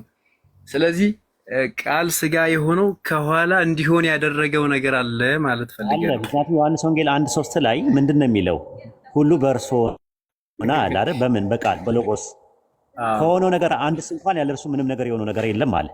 የሚሆን ነገር የሚሆነው በቃል ነው ከተባለ ዮሐንስ ወንጌል ምዕራፍ 1 ቁጥር 3 ላይ ያለው ቃል አክቲቭ ቨርብ ነው ወይስ ፓሲቭ ቨርብ ነው የመጣው? የትኛው ምዕራፍ 14 ላይ ያለው 1:3 ላይ ያለው 1:3 ላይ አክቲቭ ነው። አክቲቭ ነው። ዮሐንስ ወንጌል 1:14 ላይ ፓሲቭ ቨርብ ነው ወይስ አክቲቭ ቨርብ ነው ኢግኒቶ የሚለው? ይሄ ደግሞ ወደ ኋላ ይመለስና ምዕራፍ ቁጥር 1 አካባቢ ያለውን ሐሳብ ነው የጠየቅኩህ። የሆነ የሚለው ቃል ሆነ የሚለው ፓሲቭ ነው ወይስ አክቲቭ ነው? ሆነ የሚለው ገቢር ነው ወይስ ተገብሮት ነው? ገቢር ነው ወይስ ተገብሮት ነው? ገቢር ማለት ገቢር አክቲቭ ማለት ነው። ተገብሮት ማለት ደግሞ ፓሲቭ ማለት ነው። እሺ አሁን እዚህ ምዕራፍ 14 ላይ ማለት ነው ቁጥር 14 ላይ ያለው የትኛው ነው? ምዕራፍ ከቁጥር 1 ላይ ያለውን ኢየሱስ ክርስቶስ ስጋ መልበሱን ነው። ቆይ አንተ ሄኖክዬ እንትን ሐሳብ ዝም ብሎ ማውራት ከሆነ ጠጅ ቤት ነው የሚሆነው። ሳንደማመጥ ሁላችንም አንደኛ አዳማጭም አለ ብዙ ሰው እያዳመጠ ነው። ሁለተኛ ነገር ደግሞ መንፈሳዊ ነገር ነው የምናወራው። የሆነ ፖለቲካም ስላልሆነ መንፈሳዊ ነገር እስከሆነ ድረስ ተረጋግተን ነው ማዳመጥ ያለብን። ዮሐንስ ወንጌል ምዕራፍ 1 ቁጥር 3 ላይ አክቲቭ ቨርብ ነው አልከኝ፣ ገቢር ነው አልከኝ ቃል የሚለው። ዮሐንስ ወንጌል ምዕራፍ 1 ቁጥር 14 ላይ ደግሞ ተገብሮት ነው አልከኝ፣ ፓሲቭ ነው አልከኝ። ፓሲቭ ነው ወይስ አክቲቭ ነው ብዬ ስለ ጸጥ ነው ያልከኝ። ሳይለንት ላይ ነው ራስን ያረከው። አክቲቭ ነው ወይስ ፓሲቭ ነው ቨርቡ? ይኸውልህ ይሄን ቃል ለምን እንደተጠቀምኩ ነው ያልገባኝ እኮ። አክቲቭ ነው ወይስ ፓሲቭ ነው ብዬ ጠየቁ። ቃልም ስጋ ሆነ ሲል የሆነ ነገር ነው ወይስ የሚያስሆን ነው? እሺ በቀላል አማርኛ እሺ፣ ቃልም ስጋ ሆነ ማለት ድሮ የነበረው ቃል አሁን ስጋ ለበሰ ማለት ነው። አልገባም ጥያቄው። አሁን ሌላ ሲያግዝ በቃ ካልሆነ በቃ ችግር የለውም። ላቆመው ነው። አንድ ድል ልስጥህና አንድ እንትን ልበልና ካልገባ እተዋለሁ። ማጠቃለያ እንሰራበታለን ኢንሻአላህ። አሁን ምንድነው ያንተ የትኛው ላይ ነው ያለው ሐሳብህ? እኮ እሱን ነው እኮ የምልህ የጠየቅኩህ። ለዛ ነበር ዮሐንስ ወንጌል ፓሲቭ ላይ ነው ወይስ አክቲቭ ላይ ነው? አንተ እኮ ልነግርህ እኮ ነው የጠየቅኩህ ጥያቄው ስላልገባ ጥያቄው ልድገምልህና እኔን ድምዳሜ ደግሞ እነግርሃለሁ። አይሻልም? እሺ ዮሐንስ ወንጌል ምዕራፍ 1 ቁጥር 1 ላይ ሁሉ በእርሱ ሆነ ሲባል እርሱ የሚለው ተክቶ የመጣው ሎጎስን ነው አይደለ? አውቶ የሚለው ቃል ሎጎስን ነው አይደል ተክቶ የመጣው? እሺ እዛ ጋር ሎጎስ ምንድነው የሚሆንበት ነው። ሁሉ በእርሱ ሆነ አለ፣ ከሆነው ነገር አለ የሚሆን ነገር። ፓሲቭ የሚሆነው በአክቲቭ ነው፣ በአክቲቭ ቨርብ ነው።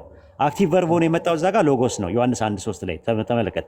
ዮሐንስ ወንጌል ምዕራፍ 1 ቁጥር 14 ላይ ካይ ሆሎጎስ ሳርከስ ኤግኔቶ ነው የሚለው፣ ቃልም ስጋ ሆነ ነው የሚለው ቃል። ዮሐንስ ወንጌል 1:14 ላይ ያለው ቃል ስጋ ሲሆን በምንድን ነው የሆነው ብዬ ስለ ጥያቄውን አልተረዳውም።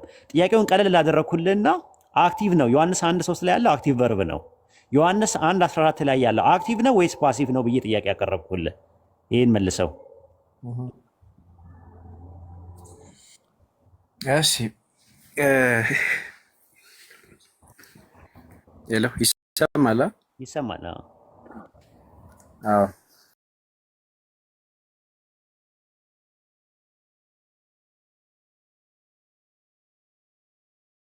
ላውራና ከዛ በኋላ ወይስ ፓሲቭ ነው ነበር የጠየኩ። ያልጠየኩህን ካወራ እንደፈለጉ ማለት ነው። አባሮች ጨዋታ ነው የሚሆነው። እንደዛ እንዳይሆን ሄኖክዬ የምታውቀው ከሆነ አላውቀውም ወይም በለኝና እኔ ማብራሪያ ልስጠው። አክቲቭ ነው ወይስ ፓሲቭ ነው የሚለውን ነገር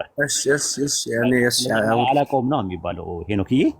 አንተ የማውቀውን ነገር ሁሉ አይወራም እኮ። እኔ የማውቀውን ሁሉ ካወራው አንደኛ አዳማጭ ነው፣ ኦዲየንስ ማሰልቸት ነው። ሁለተኛ ደግሞ ለአንተም ደግሞ የሆነ ነገር ይዛ አትሄድም። እኔም ደግሞ ምን ተወያየው ሲብዬ ታይሜን ዌስት እንዳላረኩ እንዲሰማኝ አንድ ነጥብ ላይ ነው ማድረግ ያለብን። ዮሐንስ ወንጌል ምዕራፍ 1 ቁጥር 14 ላይ ቃልም ስጋ ሆነ ስለሚል የሆነው ቃል ፓሲቭ ቨርብ ነው የመጣው። ለምን ሆነ ስለሚል የሆነው ማን ነው? ቃል ነው የሆነው። ዮሐንስ ወንጌል 1:3 ላይ ግን የሚያስሆን ቃል ነው ያለው። የሚያስሆን ቃልና የሚሆን ቃል ይለያያል። አክቲቭና ፓሲቭ ማለት ነው። ወይም በአማርኛ በቀላሉ ገቢር ግስና ተገብሮት ግስ ይባላሉ ማለት ነው። ስለዚህ ዮሐንስ ወንጌል ምዕራፍ 1 ቁጥር 14 ላይ ቃልም ስጋ ሆነ ሲል በምንድን ነው የሆነው ካልከኝ ዮሐንስ ወንጌል 1:3 ላይ ሁሉ ነገር የሚሆነው በቃል ነው ተብሏል። ስለዚህ አክቲቭ የሆነው ቃልና ፓሲቭ የሆነው ቃል ልዩነት የላቸውም?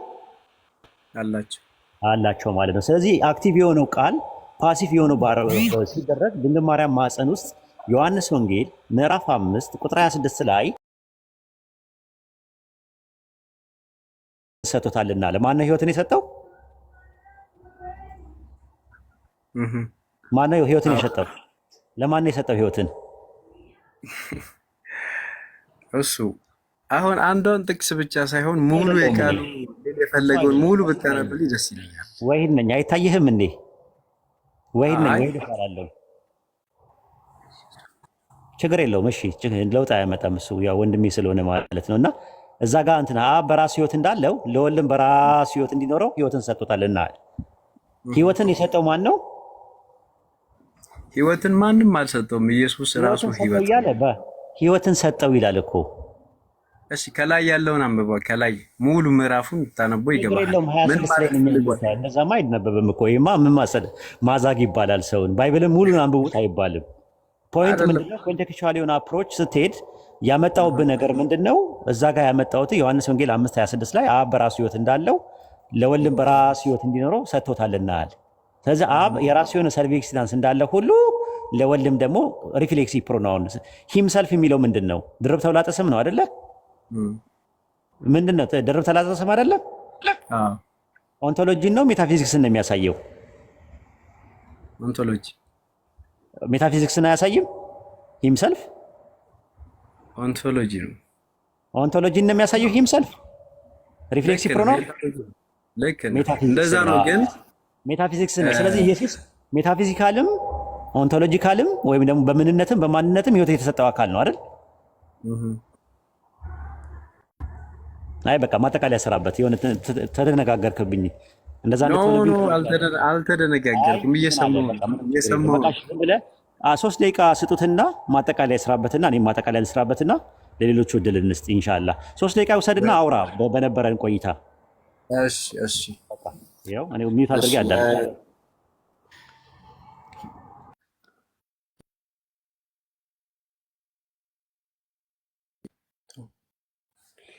እኔም ማጠቃለያ ልሰጥበት የነበረው በዮሐንስ ወንጌል ምዕራፍ 1 ከቁጥር 1 ያለውን ሐሳብና እንዲሁም ቁጥር 14 ላይ ያለውን ሐሳብ ጀስት ምዕራፍ 1 ላይ ያለው ቁጥር 1 ላይ ያለው በመጀመሪያ ቃል ነበረ፣ ቃልም በእግዚአብሔር ዘንድ ነበረ፣ ቃልም እግዚአብሔር ነበረ ይልና ይመጣና ቁጥር 14 ላይ ቃልም ሥጋ ሆነ ጸጋንና እውነትንም ተሞልቶ በእኛ አደረ ይላል። ከዛ አንድ ልጁም ከአባቱ ዘንድ እንዳለው ክብር የሆነውን ክብሩ ምን አየን። ይሄ ማለት ቅድም የተነሳ ሐሳብ ነበር። ይሄ ማለት እግዚአብሔር ለአብርሃም የሰጠው የእግዚአብሔር ቃል አሁን ተፈጸመ በማርያም ውስጥ የሚለውን ሐሳብ አንስተዋል። ይሄ እንዳልሆነ ግን ራሱ ቃሉ እግዚአብሔር እንደሆነ ከዛ በኋላ ይቀጥል ስለ ማለት ዮሐንስ ስለሱ መሰከረ እንዲህ ብሎ ምናምን ብሎ ጌታ ኢየሱስ እንደሆነ ጌታ ኢየሱስ ደግሞ መለኮት እንደሆነ እግዚአብሔር ወልድ እንደሆነ የእግዚአብሔር ቃል እዚህ ጋር ያስረዳል።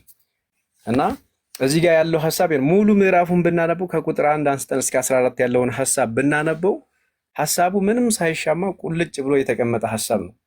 ነገር ግን ቀንጨብ አድርገን አንዷም ቁጥር ብቻ ወስደን እየዘለልን ብንሄድ ሌላ አይነት ፍቺ ልንሰጠው እንችላለን። ስለዚህ ከአውዱ አንጻር ስንሄድ እዚህ ጋር እየተናገረ ያለው ጌታ ኢየሱስ ወደ ምድር መጥቶ ለሰው ልጅ ስጋን እንደለበሰ ማለት ሰው ሆኖ ሰውን ለማዳን ሰው ሆኖ እንደመጣ የሚያሳይ ምዕራፍ ነው እና እዚህ ጋር ያለው ይሄን ነው ማውራት የፈለኩት እሱ።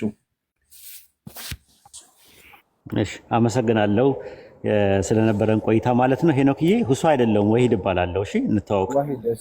ሁሱ ማለት ከላይ ያለው ኡስታዛችን ነው። ስለዚህ ምንድነው መሰለ ዮሐንስ ወንጌል ምዕራፍ 1 ቁጥር 14 ላይ አንደኛ ቃልም ሥጋ ሆነ ነው እንጂ የሚለው ቃል ሥጋ ለበሰ የሚል ነገር የለም። ሁለተኛ አውዱ ላይ እግዚአብሔር ወልድ የሚል ነገር የለም። ኤሶጂሲስ ነው እየተጠቀምክ የምታወራው። እሱን ችግር የለውም፣ ቀስ ብለህ ታርመዋለህ። ሌላው ዮሐንስ ወንጌል ምዕራፍ 1 ቁጥር 14 ላይ ቃልም ሥጋ ሆነ ሲል ሆነ የሚለው ቃል በምን ሆነ ስል የት ሆነ ብዬ ያልጠየቅኩህ ድንግል ማርያም ማፀን ውስጥ ትለኛለህ። እኔ እየጠየቅኩ ያለሁት የት ሆነ ሳይሆን አንተ ስታወራ አልገባውም ነበረ። ላውራ ትንሽ በደቂቃ ላውራ 3 ደቂቃ ነው የተሰጠኝ። በተሰጠኝ 3 ደቂቃ ደግሞ እኔም ደግሞ ላውራና ከዛ በኋላ ተመራርቀን ግንባር ለግንባር ተሳስመን እንለያያለን ማለት ነው ኢንሻአላህ። 2 ደቂቃ ይቀረኛል ግን በኋላ እቀጥላለሁ። እሺ ነው። አይ ካልጨረስክ ይኸው ልስጥህ ደቂቃውን። እኔ አንድ ደቂቃ ተኩል አውርተሃል ጨርሻለሁ ስላልክ ነው። ይኸው ሚውት አድርጌ ላዳምጥህ። ጨርስ ቀጥልና እኔ እቀጥላለሁ ከዛ በኋላ ጨርስ። አይ ጨርስ። የቀረህን 2 ደቂቃ ይኸው 2 ደቂቃ ይሰጠዋል። እንካ እኔ ሚውት አደርጋለሁ።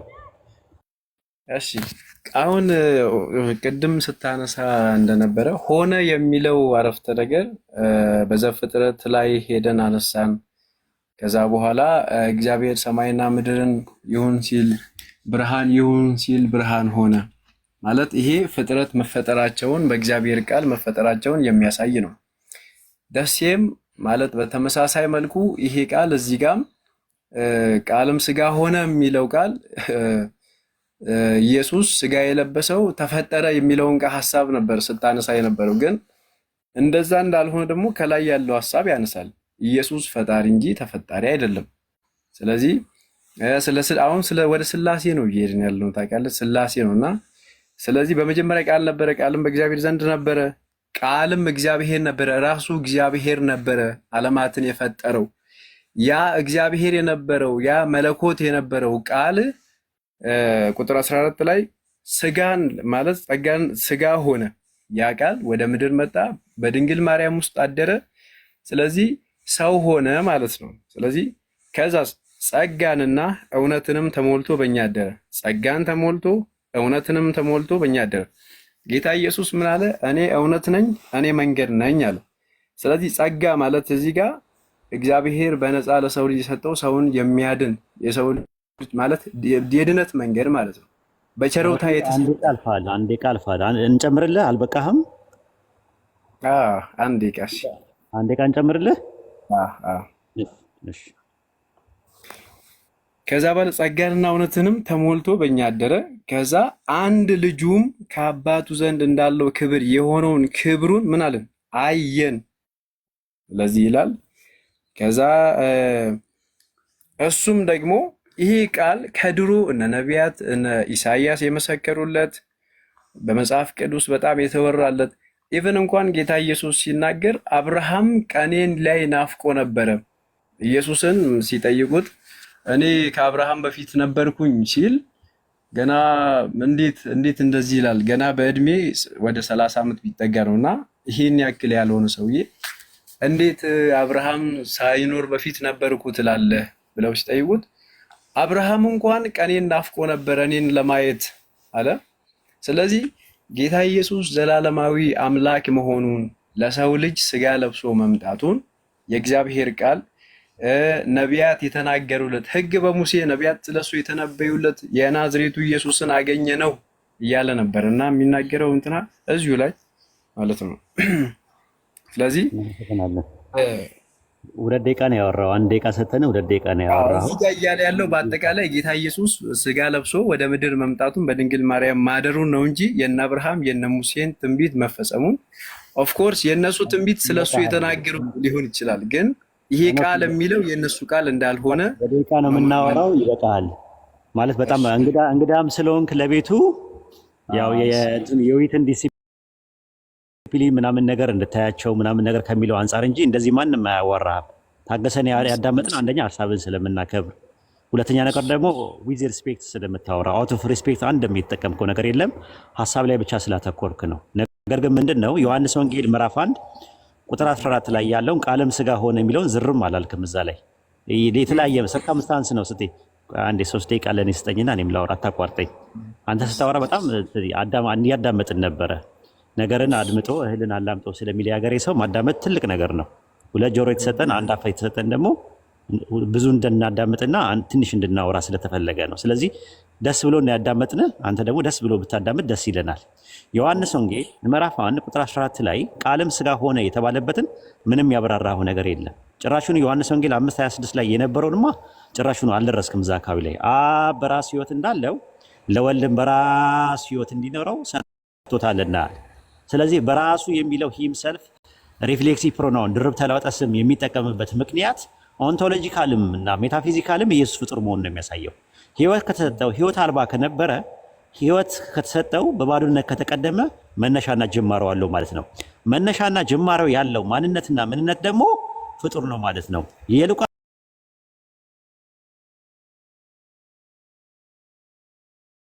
ወንጌል ምዕራፍ 1 ቁጥር 31 ላይ እነሆ ትጸንሻለሽ አላት መልአኩ፣ ወንድ ልጅም ትወልጃለሽ አላት። ትጸንሻለሽ ሲላል ጽንስ ነው። ጽንስ ደግሞ ምንድነው? ኬሚካል ሪያክሽን እና መካኒካል ፈንክሽን ነው ራሱ የሚያሳየው። ጽንስ ምንድነው? ፍጡር ነው። ከዛስ ወንድ ልጅ ትወልጃለሽ አለ። አምላክ ምንድነው? ጾታ አለው እንዴ? ወንድም ሴትም ነው እንዴ? አይደለም። መለኮት ነው፣ ረቂቅ ነው፣ ምጡቅ ነው። ስለዚህ ድንግል ማርያም ማህፀን ውስጥ ፕሮሰስ አድርጎ የመጣ ፍጡር ነው። ሐዋርያት ሥራ ምዕራፍ 13 ቁጥር 23 ላይ ከዚህ ሰው ዘር አለ ማለት ከዳዊት ከማርያም ማለት ነው አምላክ እንደ ተስፋ ቃሉ ለእስራኤል መድኃኒት ኢየሱስን አመጣ አለ። አምላክ ራሱ መጣ ይላል? ኖ አይልም። ራሱ የሚለው ምንድነው? አምላክ እንደ ተስፋ ቃሉ ለአብርሃም ለይስሐቅ ለያዕቆብ ገብቶላቸው የነበረውን የተስፋ ቃል ዘፕሮሚስድ መሳያን ድንግል ማርያም ማህፀን ውስጥ እንዲፈጠር አድርጎታል ማለት ነው። የሉቃስ ወንጌል ምዕራፍ 1 ቁጥር 42 የማህፀኗ ፍሬ ድንግል ማርያም ማህፀን ውስጥ የነበረው የማህፀኗ ፍሬ ፍጡር ነው። ያ ፍሬው እንቁላሉ ያለ ስፐርም ሴል ያለ ኤክሴሉ እንዲጸነስ ማድረግ ችሏል። ያለ ዘር አብሲ ያለ ወንድ ዘር እንዲጸነስ አድርጓል ማለት ነው። ስለዚህ ድንግል ማርያም ማህፀን ውስጥ የነበረው ለአብርሃም ለይስሐቅ ለያዕቆብ ተገብቶለት የነበረው ኦሪት ዘፍጥረት ምዕራፍ 22 ቁጥር 18 ላይ ምን አለው? በዘር የምድር አሕዛብ ይባረካሉ። ምንን ሰምተሃል? ቃሌን ሰምተሃልና አለ። ስለዚህ ያ ቃል ምን ሆነ? ድንግል ማርያም ማፀን ውስጥ ተፈጸመ። ያ የተስፋው ቃል ገላትያ ምዕራፍ 3 ቁጥር 16 ላይ ለአብርሃምና ለዘሩ የተስፋ ቃል ተነገረ አለ። ስለ ብዙዎች እንደሚናገር ለዘሮቹ አይልም አለ። ስለ አንድ እንደሚነገር ግን ለዘር ይላል አለ። እርሱም ማን ነው አለ? ክርስቶስ ነው አለ። እንግዲያውስ ሕግ ምንድን ነው አለ? ተስፋ የተደረገበት ዘር እስኪመጣ ድረስ በመካከለኛ ስለ ሕግ መተላለፍ ተጨመረ አለ። እንግዲያውስ ሕጉ ወደ ክርስቶስ የሚያደርስ ሞግዚት ሆኗልና እያለ ይናገራል። ስለዚህ ለአብርሃም ለይስሐቅ ለያዕቆብ ተገብቶላቸው የነበረ ዘፕሮሚስድ መሳያ አምላክ ራሱ እንደሚያመጣ ተናገረ እንጂ አምላክ ራሱ መጥቶ ስጋ ለበሰ የሚል ባይብል ላይ ከኦሪት ዘፍጥረት እስከ ራዕየ ዮሐንስ ድረስ የለም። አንድ ጥቅስ አላመጣም። የምታወራቸው የነበራቸው በአጠቃላይ ነገር ፋንታሲ ነበሩ፣ ምናባዊ ናቸው፣ ነባራዊ አልነበሩም። ጥቅስ መጥቀስ አልቻልክም ራሱ። ስለዚህ እናመሰግናለን። ለሌላ ቀን አጥንተን እንደምትመጣ ተስፋ አለን። ጥሩ ጊዜ ነበረን። ኡስታዝ የምታጠቃለው ነገር አለ? ኡስታዝ እሱ ኡስታዝ እሱ አለ?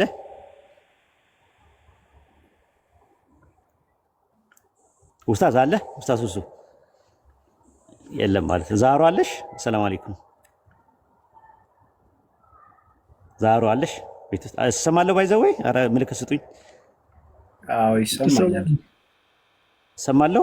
ኦኬ እሺ በቃ እኔ ለወጣ ነው። ቤቱን ተረከብተ። ዛራ አለሽ? ኧረ ቤት ውስጥ አድሚንም ምንም ነገር የለም። ኡስታዝ እሱ ሰላም አለይኩም። ወአለይኩም አሰላም ወራህመቱላሂ ወበረካቱ።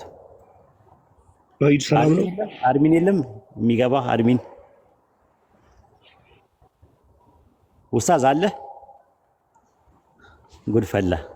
እሰማለሁ ግን በነገራችን አይደል ሚውከስ እሰማለሁ። ይገርማል። አድሚን የለውም አጋጣሚ የሉም ማለት ነው። እንግዲህ ዛህራ አለሽ? ደውሉላት እስቲ አንድ አድሚን ኮንትሮል ቢያደርገው። እኔ ለወጣ ስለሆነ ነው ማለት ነው። ሄኖክዬ አትጥፋ እሺ፣ ፎሎ አድርገኝ አለ በስ እንትላለን። ውይይታችንን ጨርሰናል፣ ግን አትጥፋ እንትን አድርገኝ፣ ፎሎ አድርገኝና ኢንሻአላህ እንማማራለን ሌላ ጊዜ። አዎ በደንብ እናወራለን እግዚአብሔር ካለ። ግን ወየ መጽሐፍ ፈልገን ነበር። እንዴት ነው የምናገኝ? የት ነው የምትኖረው? አዲስ አበባ። አዲስ አበባ? አዲስ አበባ። ኦኬ። አብዱ መርካቶ የሚባል ልጅ ነበረ። አይ ቲንክ የኛ አድሚኖች አላችሁ፣ የኛ ልጆች አላችሁ ከስር የኛ ልጆች አላችሁ። እስቲ የኛ ልጆች አድሚን ካላችሁ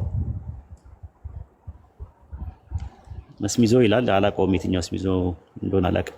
ኤኒዌይ እንዴት ላድርግ እስቲ እንትን ላይ ፌስቡክ ላይ እናለኝ እኔ ጋር። እሺ ቴሌግራም ላይ ግን አለው። ቴሌግራም ግሩፕ ላይ ጻፍና እሺ ከዛ በኋላ እዛ እንትን ይሰጠዋል አድራሻ። ይሄው አብዱ አለ። ማን ያስገባ? አብዱ እዛ ጋር ሀዊ አለችልህ። ሀዊ ትታያለች እዛ ጋር። ፎሎ አድርጋት ሀዊ ወይም ደግሞ አብዱ የሚለውን። እሺ በቃ ይሰጠዋል እነሱ ኢንሻአላህ። መልካም ጊዜ ሁላችሁ ያ ጀማ። ወሰላሙ አለይኩም ወራህመቱላሂ ወበረካቱ።